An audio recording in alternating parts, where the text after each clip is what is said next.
namorada tem medo de colheres.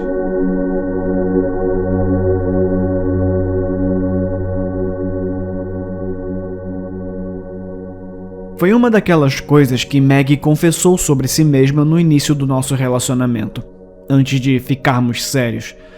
Eu desviei o olhar, achando que tinha sido uma piada mal colocada, exceto que a primeira vez que fiquei no apartamento dela por alguns dias, eu abri as gavetas da cozinha e todos os tipos de utensílios foram embalados ordenadamente dentro, exceto que aquelas gavetas estavam completamente sem colheres.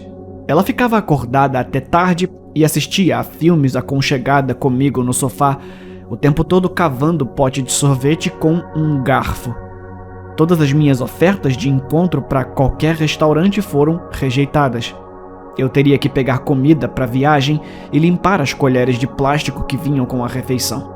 Ou simplesmente comíamos comida caseira no apartamento dela. Ela nunca visitou meu apartamento porque eu ainda guardava colheres. Eu até fiquei um pouco impressionado com o tempo que Maggie manteve essa piada recorrente. Isso até eu realmente testemunhar o que estar na presença de uma colher faz com ela. Eu a observei antes que ela passasse pela cozinha para o café da manhã. Olhei pelo canto do olho quando ela entrou. Então, abri a gaveta para pegar um garfo. Ela congelou, olhando para aquela colher, por uma quantidade incalculável de tempo. E então, a sua mão cambaleou para dentro da gaveta, mas a outra a pegou, segurando o seu braço com firmeza. Ela gemeu, trêmula, como um balanço de um pêndulo. Ela balançou para frente e para trás, dando alguns passos para trás, depois para frente novamente, em direção à gaveta. Todo o tempo, ela segurava um grito descontrolado com os dentes cerrados. Finalmente, depois do vertiginoso vai e vem, ela foi até o balcão de mármore da cozinha. Então, rapidamente, bateu as mãos nele com uma força arrepiante. Então, vieram os sons de rachadura, como madeira sendo arrebentada por um machado, os ossos se quebrando. Foi quando saí do meu estopor e intervi. Eu a segurei enquanto ela chorava em meus braços. Após o calvário, ela foi para a cirurgia. Teve a mão direita enfaixada. Nosso relacionamento piorou. Maggie não confiou em mim depois do que fiz. Aposto que ela silenciosamente me culpou por levá-la ao limite. Eu acho que mereci. Mas como eu poderia saber que ela reagiria assim? Foram semanas de silêncio desconfortável e nós nos afastando, antes que ela decidisse confessar. Eu preciso te dizer a verdade, ela disse, enquanto colocava um envelope lacrado sobre a mesa. Abre. Assim, eu o fiz, esvaziando o conteúdo sobre a mesa. Havia cerca de uma dúzia de fotografias, corpos horríveis e sem vida de jovens adultos, homens, mulheres, roupas ensanguentadas, pele pálida. Os corpos me encararam através de órbitas vazias. Olhos perdidos, substituídos por buracos ocos. Naquele momento sufocante, eu esqueci como respirar. A voz de Maggie me interrompeu e lentamente me virei para encará-la. Você entende agora por que eu não posso estar perto de colheres? Ela sussurrou. Você é o único relacionamento estável que eu tive em muito tempo, Lucas. E eu não posso me dar ao luxo de ter uma recaída.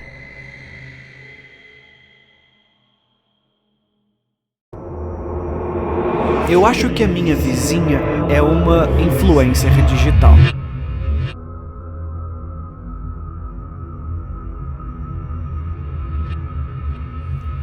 Eu moro num duplex e acho que a garota no outro apartamento deve ser algum tipo de influenciadora de mídia social. As paredes são finas e ela fala o tempo todo. Eu tô sempre ouvindo trechos dela gravando vídeos ou fazendo lives. Eu ouvi falar sobre qualquer coisa, desde dicas de maquiagem até suas receitas favoritas e truques de bricolagem. Tentei encontrar o canal dela uma vez para ver seus vídeos, Mas eu não sou tão ativa nas redes sociais e nem sei o nome dela, apenas o rosto e a voz. Então, desisti. Nós não nos cruzamos com frequência e eu nunca fui boa com a conversa fiada de vizinha amigável. Fazemos o sorriso e aceno quando nos vemos, mas é só isso. Nas últimas vezes em que a ouvi, ela parecia, não sei, desligada, como se ela estivesse forçando a voz feliz para os seus vídeos. Isso pode soar estranho, mas eu trabalho em casa há mais de um ano. O único outro lugar que eu realmente passo é a casa do meu namorado, e eu me familiarizei muito com o tom dela. Eu posso até dizer a diferença entre quando ela tá gravando pro canal e quando ela tá no telefone com os amigos e sendo ela mesma. Alguns meses atrás, ela parecia mais animada e acho que a ouvi mencionar um novo namorado. Fiquei feliz por ela, mesmo que ouvir isso me deixasse um pouco triste. Eu mesma não estava vendo meu próprio namorado ultimamente desde que ele estava ocupado com um novo projeto do trabalho. Mas ultimamente, as coisas não parecem tão boas para ela. E notei que os assuntos sobre os quais ela fala parecem ter mudado. Em vez do típico, como eu preparo uma semana de refeições em 1 hora, ou vamos desembalar esses recebidos de sei lá o quê, eu a ouvi dizer coisas como: hoje eu quero falar sobre como perceber os sinais de alerta quando você começar a sair com alguém, e dicas para superar um stalker. Eu estava começando a ficar preocupada com ela. Eu estava pensando em bater na porta dela e me apresentar para ver se ela estava bem. Mas eu estava sobrecarregada de trabalho e finalmente tive notícias do meu namorado depois de alguns dias de silêncio. Eu dei de ombros, imaginei que ela tinha pessoas suficientes para apoiá-la. Talvez ela estivesse apenas entrando no gênero de true crime como todo mundo, e eu estivesse sendo dramática demais. Fui passar a noite na casa do meu namorado. Cheguei em casa cerca de 1 hora atrás e estava me preparando para o jantar e um filme no meu sofá, quando ouvi uma voz diferente no apartamento dela pela primeira vez. A voz do meu namorado. Eu acho que preciso ligar para a polícia. Acabei de ouvi-lo dizer: olá pessoal, bem-vindos ao meu canal. Hoje vou te ensinar como se vingar de uma vagabunda que terminou com você.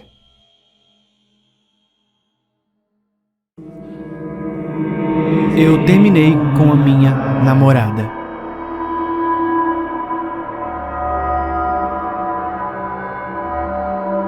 A minha namorada e eu estamos juntos há cerca de 3 anos. Para mantê-la anônima, vou me referir a ela como Claire. Sabe, a Claire e eu estávamos indo muito bem. Nós dois tínhamos bons empregos e grandes planos pela frente juntos. Eu ia até propor um noivado a ela alguns meses atrás. Mas então, uma noite, sofremos um acidente de carro. Ainda acho que foi culpa do outro cara, mas não é sobre isso que eu tô aqui para falar. Para encurtar a história, Claire não fala mais comigo. Ela não faz nada hoje em dia além de sentar no sofá e me encarar. Eu tentei ser um bom namorado e fiquei com ela. Eu sei que ela não tem parentes vivos para cuidar dela e não fiquei com ela por pena ou culpa. Eu fiquei com ela porque a amava.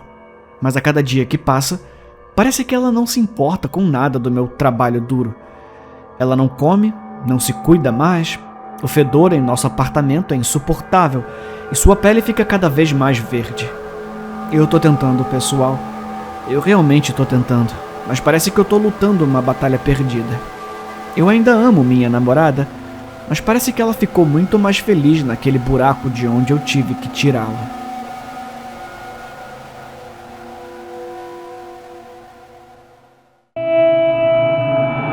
Mate seu filho.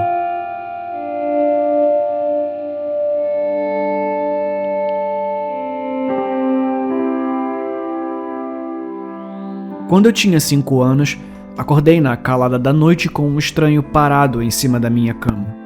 Nos cerca de 10 segundos que levei para meus olhos se ajustarem à escuridão, ele já havia pronunciado as palavras que assombrariam minha vida e prontamente saiu. Mas ainda me lembro de cada veia pulsante em seus olhos injetados de sangue, como vermes vermelhos contorcendo-se em águas calmas e leitosas.